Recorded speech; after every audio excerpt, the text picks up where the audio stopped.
Welcome to Electric Liberty Land, here on the Lions of Liberty podcast, your weekly shot of culture, comedy, and liberty with your host, Brian McWilliams.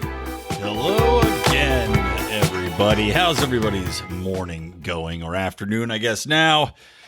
I got my post-election day hangover going. Of course, you guys know we did a show last night, a live stream, which I published earlier today. And as promised, I'm going to do a short little follow-up because when I went to sleep, we didn't know who was going to win. It definitely looked as though Donald Trump was in the driver's seat, but wow. Certainly looks like there's some chicanery going on if you're looking at the vote totals that came in from places like Michigan, from Wisconsin, overnight. You know, we're looking at Pennsylvania now, still uncounted, but they're saying that there's 1.2 million votes yet to be counted in there. And one has to wonder if they are going to have an unprecedented amount of those votes. Like, for example, in I think it was Wisconsin and Michigan. I think both of them had something like 100,000 votes come in. Magically enough to push Joe Biden past Trump, that all seem to go for Biden. All these votes come in. Right? 130,000 votes or whatever it is are counted, and virtually every single one of them goes to Biden. Now, I know that Biden is more likely to get those early mail-in votes.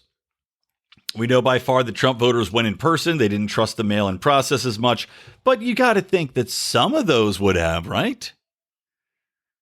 And I'm not saying that there is large-scale election fraud going on necessarily. I know Trump is going to ask for a recount in Wisconsin. I'm sure he will ask for one in Michigan as well as in Arizona and possibly Nevada. I mean, all these places are falling within, I think Nevada right now is, within a percentage point. I'm looking right now. Arizona seems to be a lost cause, although the Trump campaign seems to think that they're going to pull that out. And Pennsylvania is now only 8% ahead for Trump. This is as of roughly around noon Pacific time. So, I don't know. As I said before, you know, when you have mail-in voting like this, it invites fraud. And you also have, what especially pissed me off going into this, not only, fuck Pennsylvania, by the way.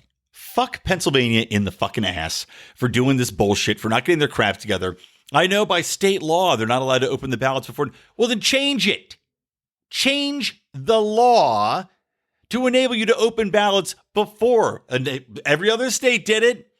Open them up as they come in. Check them out. Keep them in a safe place. Open them as they're accessed, rather than keeping everybody waiting, which not only leads everyone to think that there could be voter fraud going on, because isn't it amazing that in all of these states that stopped and didn't report anymore after whatever it was, 2 a.m, and then magically add on 130,000 votes for one candidate? Why would people not presume that something shitty is going on there? But suffice to say, keeping everybody waiting for up to a week, because you could keep mailing them in, all these envelopes, because those are postmarked by election day, which means they could still arrive anytime in the next 2 days, 3 days. There might be some stragglers coming in 4 days late because the USPS was slow in getting them. Now they're doing sweeps of the Postal Service to make sure that the mail-in ballots weren't left on the floor, stuck in a machine. All of this shit should have been happening ahead of time. And it drives me up the wall that Pennsylvania is now holding everybody hostage in order to facilitate the most retarded process I've ever seen in my life. The incompetence on display here is shocking. But getting back to why I do think that there actually is rampant fraud, and I said before that mail-in invites fraud, is because the Democrats' favorite tool, and Republicans have done this too, I think in 1 or 2 states, but predominantly it's been found to be the Democratic states that have done more of this because they've got the motivated people on the ground. And we saw Project Veritas had exposed in Minneapolis this exact process going on for Ilhan Omar, is ballot harvesting. When you have massive amounts of mail-in ballots going out, when they're sending ballots, like in California, everyone got a ballot. Then you have ample opportunity to have shady individuals who are very politically motivated, obviously, go around, go to these old folks' homes, go to these homeless people's houses, go to old abandoned mail places, go to, whoever's going to be not checking their mail regularly or easily could get their mail taken from them. And per the Project Veritas thing, they're talking about how you just go up to them and just basically take them from the old people. And there's people literally talking about how this has happened to people they know. They come in, take the ballot. What are you going to do about it? So they take these ballots, fill them out however the fuck they want, and then they mail them in. And because places like, guess who? Wisconsin, places like, Pennsylvania, had said that they are not going to compare signatures. They don't even have to have a legible signature for the vote to count. So you are literally taking a ballot that they don't know if it's received by the person it's intended for. They don't know if the person has even signed it because they're not going to check or they're not going to compare. How does that not invite ballot harvesting and voter fraud? How does it not? Now, again, Donald Trump is no saint. I didn't vote for Donald Trump. I voted for Jo Jorgensen, even though, like I said, she was not my favorite person in the world. I still figured I'm going to vote for her, especially in California, where it wouldn't have mattered. Even if I really wanted Trump to come through and I had a passionate support for him, it wouldn't have fucking mattered in California. But I voted for JoJo. And I will say, though, I am rooting for Trump to win this because I feel that Donald Trump has done far less damage, except fiscally, but I can't see that. I can't see the fiscal damage being any less under a Democratic leadership.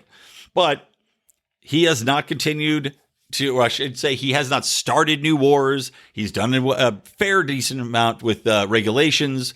The tax cuts have been helpful, especially the corporate tax cuts. The tariffs are, of course, nonsensical bullshit. But again, I don't expect that to be much better under Democrats. He's done some things that I would say that I agree with, even though the war in Yemen is atrocious, and his vetoing of the bill that would have reined in that war powers is atrocious. But he does seem to be moving troops out. He seems to be interested in no longer staying in Afghanistan, no longer staying in Iraq, pulling out of Syria. These are things that we've seen some concrete moves on, even if it's not as fast as we'd like. That is not going to happen under Joe Biden, who, of course, has horrible foreign policy and he's a neoliberal. He has no interest in pulling us out of these foreign interventions. He would continue and probably, I would say, arguably ramp them up even more so. But I could even deal with doddering old imbecile Joe Biden in the White House if there was somebody behind him who I did not utterly despise, which is, of course, Kamala Harris. And the thought of that piece of shit getting into office and probably becoming the president, because if you're listening to Joe Biden speak, he's slurring his words. He is incoherent half the time. He clearly has dementia and he is not long for that office. She is likely to take over as president of the United States.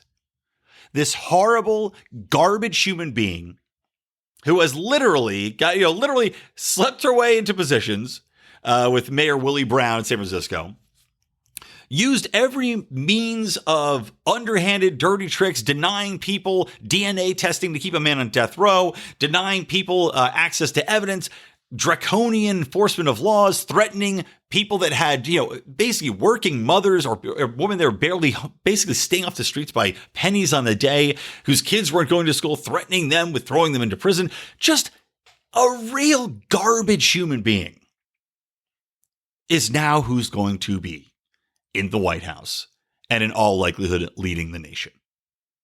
That is something that I absolutely can't stomach, and why I so vehemently am rooting for Donald Trump to come and pull this out. And, I guess I feel about Kamala Harris how the left feels about Trump. When I hear her speak, when I see her visage on the television, it gives me revulsions. My stomach starts to heave because I want to vomit up the awfulness that this woman has put into my body by her sheer presence. She is garbage. And the fact that these fucking leftist dickheads have put forth this, again, doddering imbecile, followed up with this disgusting human being as their ticket and voted them through, even though they're promising, none of what they're promising is going to come to fruition. You know, if we're talking about Black Lives Matter and all this shit, nothing's going to change in regards to policing. Kamala Harris is a cop. Biden has no interest in doing any of that shit. He's only doing it for political expediency. And these fucking morons are voting people in thinking that somehow change is going to happen when no change is going to happen. Not for the black communities, not for any of these communities that they say they give a shit about, not for the Latin communities. No people of any level that is above, or actually just above or roughly around the poverty line, is going to change drastically, other than maybe they get a few extra dollars in their welfare checks. But Joe Biden doesn't seem to have any interest in really decriminalizing marijuana, decriminalizing or ending the drug war. Kamala Harris definitely doesn't. And that's the driving force that is really centric to so many of the issues that are affecting populations, over policing, why you have so much violence in these communities, why you have these altercations between police officers and black men or black women, and why a lot of these, whether they're justified or not, these shootings. Like, I would argue that the shooting that happened in Philadelphia that caused nights and nights of burning and looting and rioting, which of course the leftists also refused to fucking condemn for the longest time. But even if they shoot a black guy who's wielding a knife, I would say that's probably on the justified side. But there are plenty of instances wherein maybe a black man isn't shot, but he's taken into custody, he's harassed, he's removed from his family, he's jailed for a non-violent sentence, or even if it is a violent sentence, it may be a situation wherein what else is he going to do? Because he might have a criminal record already. There may just be an environment of violence built up around him from the culture that exists in these communities that have been so beaten down, that have been basically put into this cage by democratic policies over time that is so difficult to get out of. None of that's going to change. None of the rhetoric from the left is going to change. And the most upsetting thing to me is that all this fucking wokeism nonsense now, they're not going to consider the fact that they nearly lost. Let's say Biden does win. They're not going to take into account that they almost had 4 more years of Trump, a man who they find to be the Antichrist, and that their idiotic, nonsensical, and non-functional woke bullshit policies are what would have assured that he kept going. Instead, they're going to say, oh, wait, whoop-de-doo, we won. I guess we're on the right track. Let's keep pushing this woke nonsense. Let's keep pandering to these fucking socialists. Let's keep excusing Antifa. Let's keep cancel culturing. Let's keep censoring. Let's keep kissing the asses of these little college fucking whiny douchebags that live out there. Let's make sure that we cater to these people nonstop and not address any of the problems. And I see the country quickly going downhill. I mean, I am desperately worried. Now, if there's one silver lining, enough negativity for now. We'll see how it shakes out. But if there is one silver lining to this election cycle, it is that it looks as though even if Biden gets in, the Republicans will keep the Senate. So that puts at least one check in there. And the House, I think the Democrats are going to retain the House, but they got a pretty good drubbing. As of the last time I looked, I think they had ceded 6 seats in the House. And that may end up being even more. It might end up even being 8 or 10 by the end of the day. But above and beyond, drugs won the day. Drugs are winning the drug war.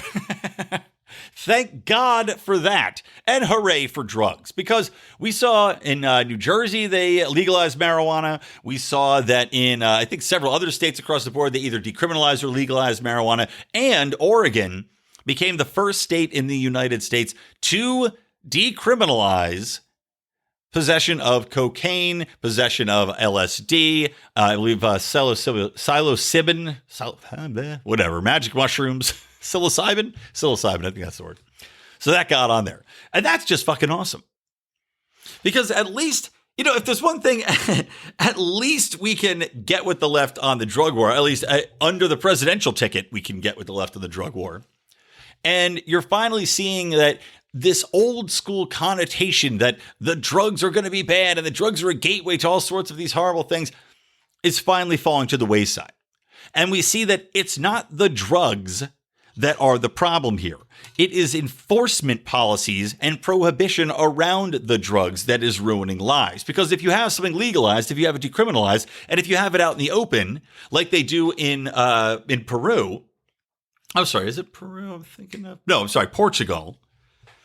then you don't have overdoses. You have quality in what you're getting in the product. You have people that can go to get help should they need it and don't turn to street drugs that they can't trust that they're going to OD on. They don't turn to crime necessarily. They don't have to hide and run away from their families. They're not just disappearing into the streets, into the gutters to go and chase their habit where they feel there is no other alternative, or they're pushed to the wayside by a society that treats this not as a symptomatic issue or an addiction based upon a substance, but instead as though these people have something fundamentally wrong with them that has to be shunned and looked down upon as they sit around and sip their martinis, their legal martinis, and toke their legal weed, and then tut-tut at people who happen to get addicted to heroin or whatever else.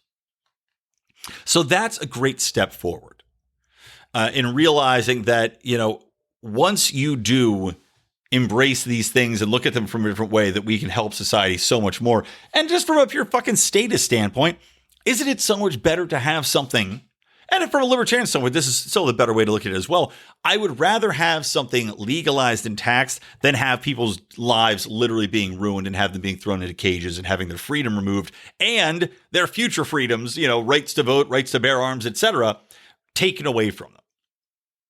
I know it's a bitter pill to swallow, but I would still rather have that scenario than have this ongoing outward war that is absolutely destroying lives and ripping families away.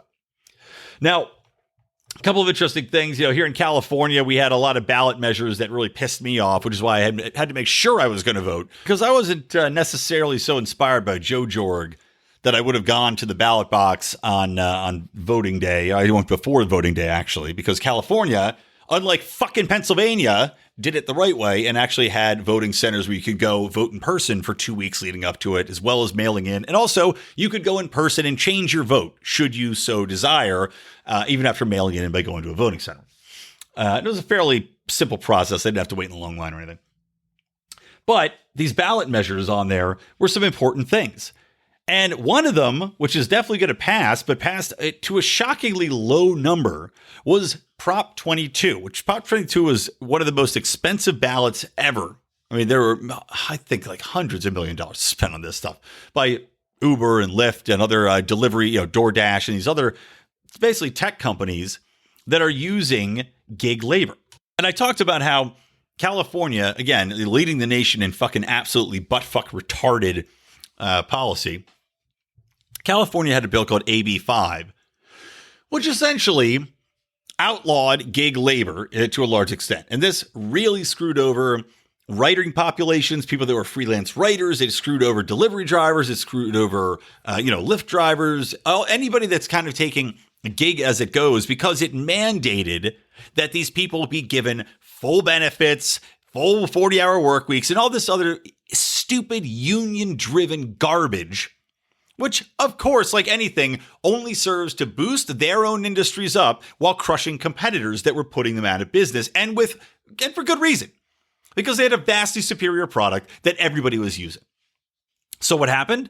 Well, as soon as this thing came into effect, getting an Uber, getting a Lyft, getting all these things became a huge issue, because what happens, and this is why so many people that were Uber and Lyft drivers, something like 85% of them supported this, and 85% of these gig workers that were impacted by it supported Prop 22, getting rid of full-time health insurance and all these other things that they were forcing through.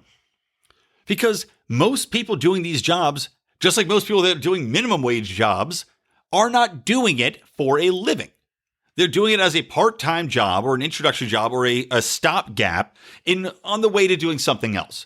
And that was the freedom and beauty of driving for Lyft and Uber. You could log on whenever you wanted. You didn't have to get go into a physical office and chunk your pay card. You didn't have to worry about showing up and being there for specific hours, specific days. You did it on your own goddamn schedule. And because of the needs of people, where you're coming out of a bar at 2 a.m, somebody could just chill, get home from work, come sleep, hang out for a little bit, wake up at 2. Go out, drive for a couple hours, make yourself, $100, $200 or whatever it might be, driving people around and dropping them back off. And then you go back home and then you go to work the next day. It's a stopgap. Or you do it on your weekend. Or a lot of retired people. A lot of the Ubers I would be in would be retired people. I'm sure those of you out there who have used these services had the same experience. Same thing with DoorDash, same thing with any of these services that people can log on optionally and drive when they want. And that was the fucking point of them. So California forcing people to do full-time work eliminated some 70% of the driving pool. And on the same note, the employers aren't going to pay that many people. How would they possibly keep that many people on? Now you have to go through all sorts of hoops. Now you have to go through all sorts of schedule making to make sure that these people are driving at the right time. Because if you're paying them full-time hours and full-time wages and full-time healthcare, you goddamn better make sure that they're driving full-time, right? So stupid. So they got a judge's decision to halt that AB5 for a little while. They're fighting it. Now it looks like it has been repealed, but only something like, at last time I looked at the polls, 54% or something like that of people had voted for Prop 22 to basically repeal this, at least portion of stupid AB5, which makes me realize 46% of Californians are beyond savably just retarded. Just above and beyond. Their brains have turned to liberal, ultra progressive mush. They have been ruined. They are no longer reachable. They cannot be converted. They cannot be brought back from the brink because something this obvious, when you have 80% of the people it impacts saying we don't want this, when you've got entire industries being crushed, and these people, it's not like they don't use Uber and Lyft. And I have to think also that COVID played a role in this because people are not using them as much. So it was kind of a perfect time to have people be this ignorant of the issue because you're not going out as much. You're not taking an Uber. You're not taking a Lyft because there's nowhere to go. So you're not going to experience in California the wait times, the cancellations constantly, cycling through, not being able to find a car. And then when you finally get one, it's 4 times more expensive than it would have been any other time in history. But 46% of people voted to try to keep this in place because, yay, go unions. Yeah, they deserve real lives. They deserve health care.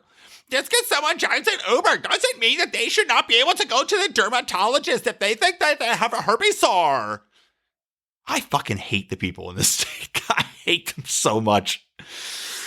Oh, but there were a couple other victories, and I know you guys are like, well, I don't care about California politics, but there were a couple other big victories on there. They had another proposition that was going to basically increase the amount of rent control that could be put on properties that was roundly rejected. That gave me some hope, at least.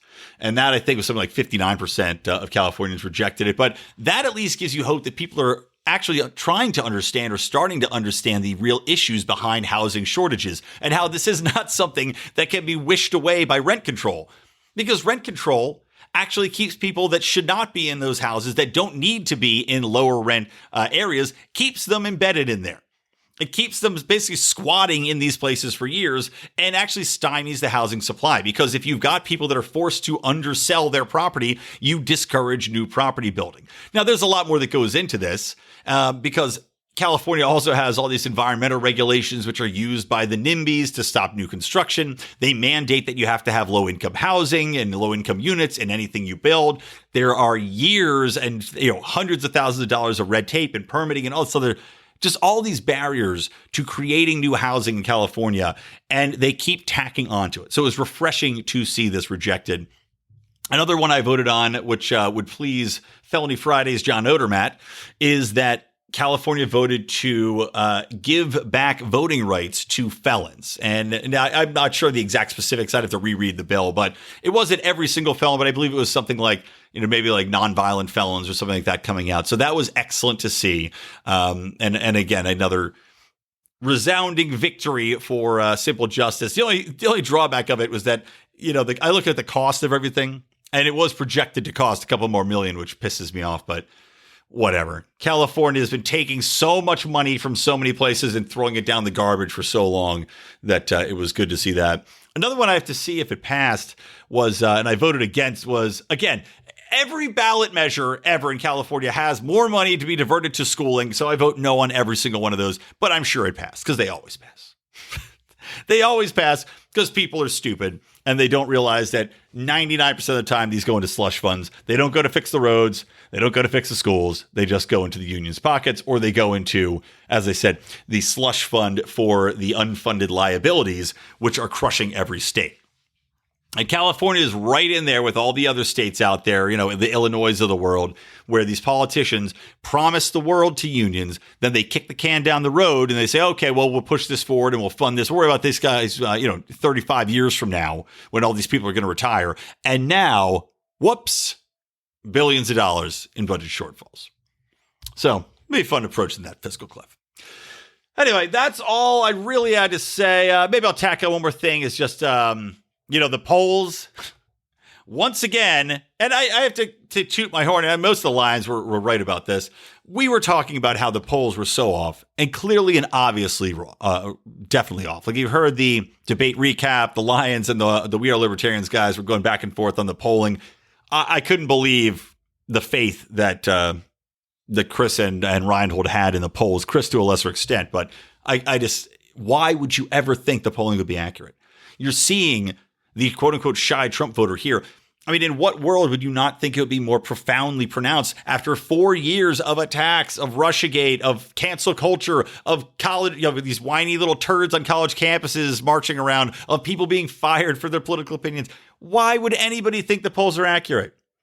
So I say, thank God, ring in the death knell of the polling industry. All it does is poison the well. All it's useful for is voter suppression, like I was saying in the earlier show.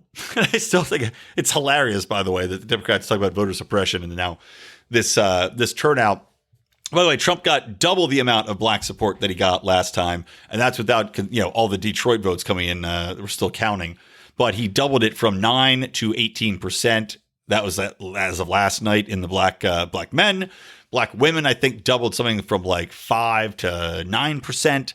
So again, very surprising, because if you take Donald Trump and you say, okay, he's doubling his black support, you would expect that would be a fairly large victory for him, which again is why I think there's a lot of shady shenanigans going on behind the scenes here. All right, that'll wrap up this little bonus episode, guys. I should be having Rob Schneider on for my next episode. I got to ping him again and set up a time for Rob and I to jump on the old Zoom machine. But he should be on for next week's episode, talking about the election, talking about his career, etc. I had confirmed with him, and yes, the real Rob Schneider. I had confirmed with him a couple weeks back, and we said we're going to wait till after the election. So I'm going to ping through to him again, get that set up. And, sit in, guys, because it's going to be a long while and a lot of lawsuits until this election is actually settled. But until then, I'm Brian McWilliams. This is the Lions of Liberty and Electric Libertyland. Libertyland? What am I, Joe Biden? From Electric Libertyland, always stay plugged into Liberty.